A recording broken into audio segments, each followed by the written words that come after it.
नमस्कार दोस्तों, आरती सौरभ सहदेव चैनल पर आपका एक बार फिर से स्वागत है। तो आज हम फिर से लेकर आए हैं आपके लिए एक नई कहानी। तो आज की कहानी है हमारी गुलाम की सीख। तो चलिए दोस्तों, कहानी को हम शुरू करते हैं। दास प्रथा के दिनों में एक मालिक के पास अनेकों गुलाम हुआ करते थे।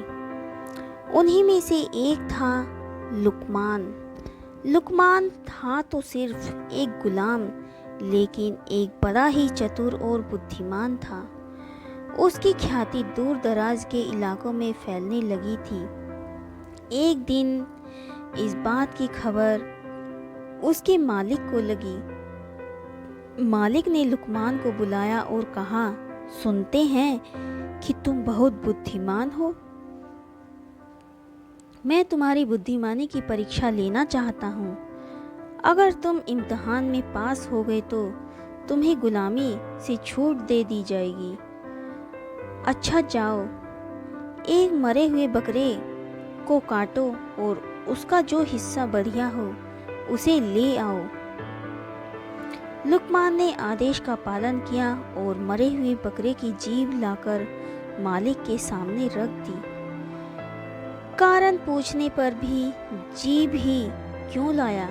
लुकमान ने कहा, अगर शरीर में जीभ अच्छी हो तो सब कुछ अच्छा ही होता है। मालिक ने आदेश देते हुए कहा, अच्छा, इसे उठा ले जाओ और अब बकरे का जो हिस्सा बुरा हो उसे ले आओ।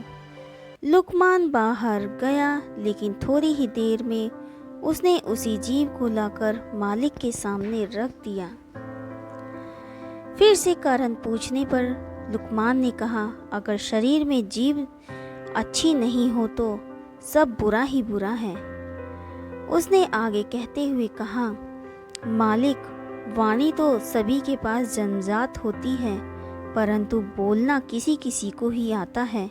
क्या बोले, कैसे बोले, कब बोले, इस एक कला को बहुत ही कम लोग जानते हैं। एक बात से प्रेम झड़ता है तो दूसरी बात से झगड़ा होता है। कड़वी बातों ने संसार में न जाने कितने झगड़े पैदा किए हैं। इस जीभ से ही दुनिया में बड़े बड़े कहर ढाए हैं। जीभ 3 इंच का वो हथियार है जिसे कोई 6 फीट के आदमी को भी मार सकता है, तो कोई मरते हुए इंसान के भी प्राण फूंक सकता है। संसार के सभी प्राणियों में वाणी का वरदान मात्र मानव को ही मिला है। उसके सदुपयोग से स्वर्ग पृथ्वी पर उतर सकता है और सदुपयोग से स्वर्ग भी नरक में परिणित हो सकता है। भारत के विनाशकारी महाभारत का युद्ध वाणी के गलत प्रयोग का ही परिणाम था। मालिक लुकमान की बुद्धिमानी और चतुराई भरी बातों को सुनकर बहुत खुश हुए। आज उनके गुलाम ने उन्हें एक बहुत बड़ी सीख दी थी और उन्होंने उसे आज़ाद कर दिया। तो दोस्तों, मधुर वाणी एक वरदान है जो हमें लोकप्रिय बनाती है। वहीं कर्कश या तीखी बोली हमें अपयश दिलाती है और हमारी प्रतिष्ठा को कम करती है। आपकी वाणी कैसी है? यदि वो तीखी है या सामान्य भी है तो उसे मीठा बनाने का प्रयास करिए।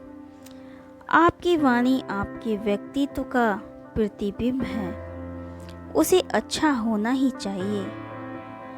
तो दोस्तों, आज की यह छोटी सी कहानी आपको हमारी कैसी लगी, हमें कमेंट करके ज़रूर बताएं।